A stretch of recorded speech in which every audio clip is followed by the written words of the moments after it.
Viva! Eu sou a Sofia Morgado e esta semana gostaria de propor-lhe uma reflexão sobre a sua identidade. E se tiver de dar um título a esta reflexão, será Quem sou eu?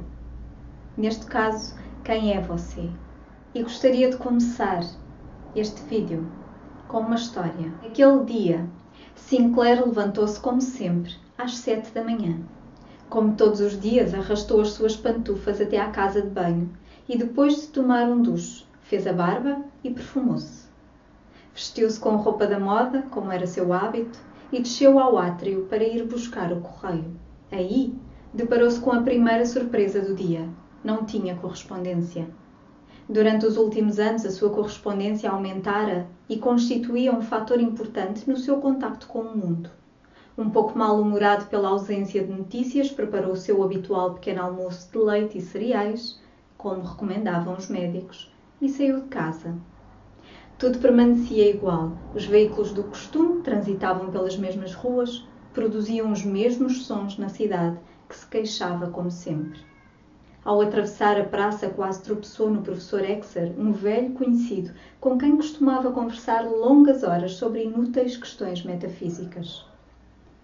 Cumprimentou-o com um gesto, mas o professor não pareceu reconhecê-lo. Chamou-o pelo nome, mas já ele se afastara e Sinclair pensou que não o ouvira. O dia começara mal e parecia que piorava com a ameaça de tédio que lhe pesava na alma.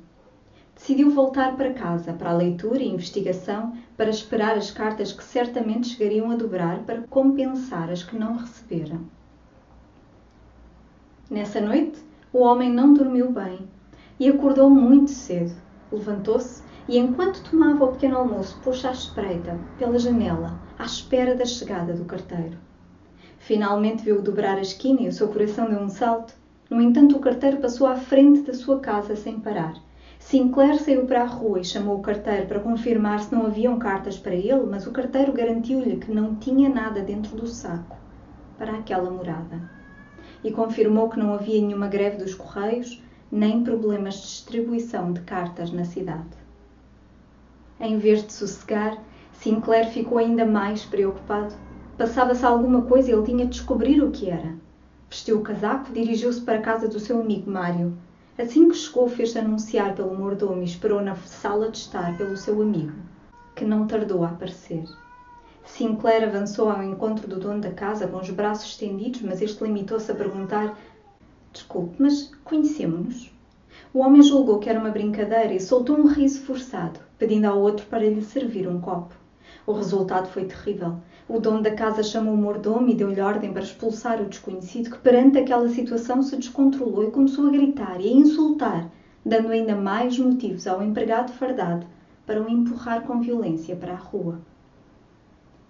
A caminho de casa, cruzou-se com outros vizinhos que o ignoraram ou agiram como se ele fosse um estranho. Meteu-se-lhe uma ideia na cabeça. Havia uma conspiração contra si e ele cometera uma qualquer estranha falta contra aquela sociedade que umas horas antes o valorizava e agora o rejeitava daquela maneira.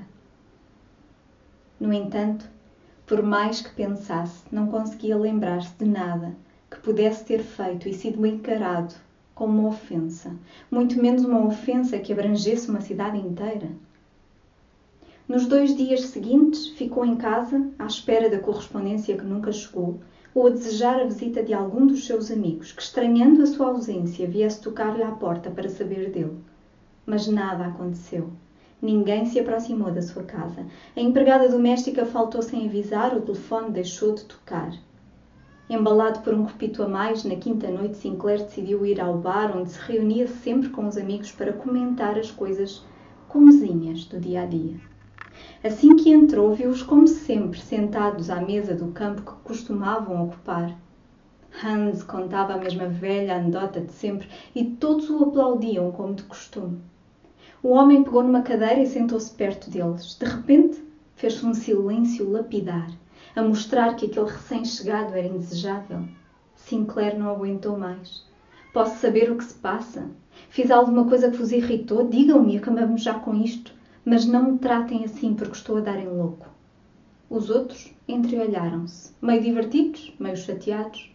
Um deles fez girar o dedo indicador sobre a têmpora, diagnosticando o recém-chegado.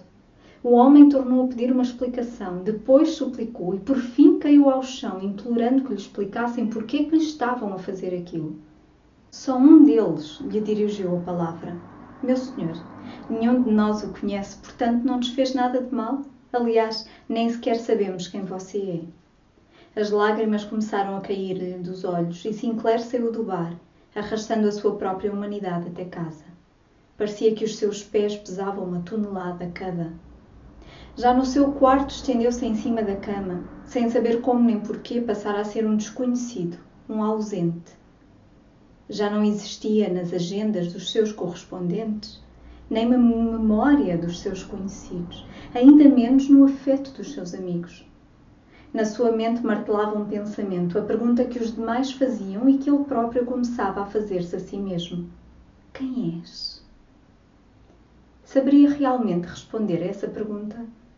Sabia o seu nome, o seu endereço, o tamanho da sua camisa, o seu número de BI, alguns outros dados que o definiam perante os outros. Mas à parte isso, quem era, verdadeira, interna e profundamente? Aqueles gostos e atitudes, aquelas tendências e ideias, seriam realmente suas? Ou eram, como tantas outras coisas, uma tentativa para não defraudar quem esperava que ele fosse quem fora? Algo começava a ficar claro.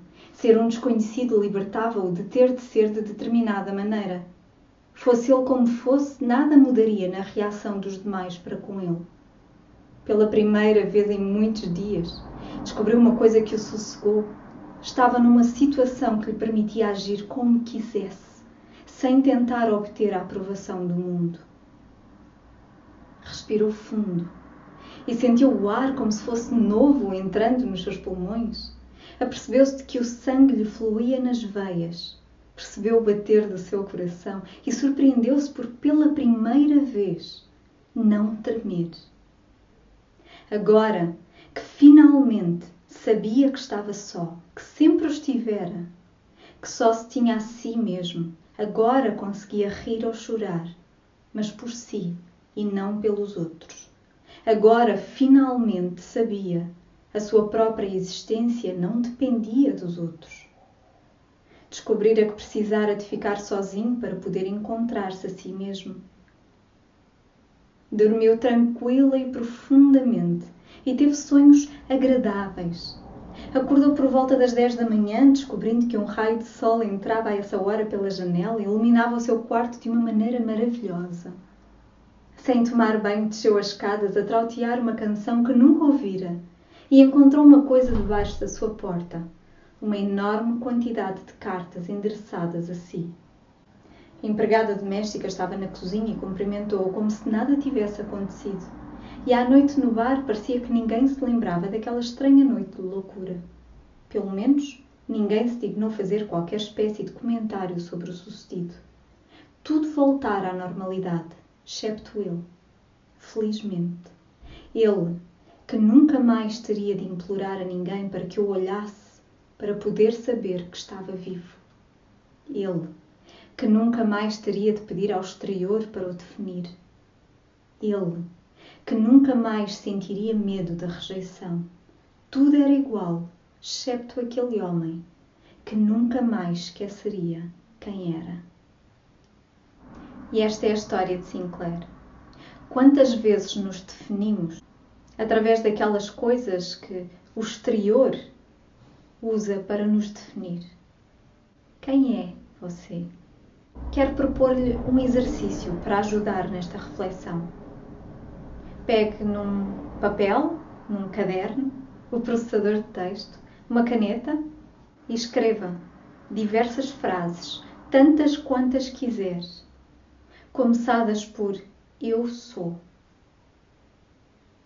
E procure definir-se.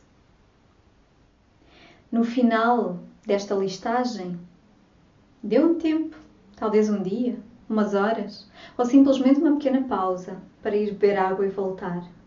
Volte a ler essa lista e acrescente o que mais puder surgir na sua mente.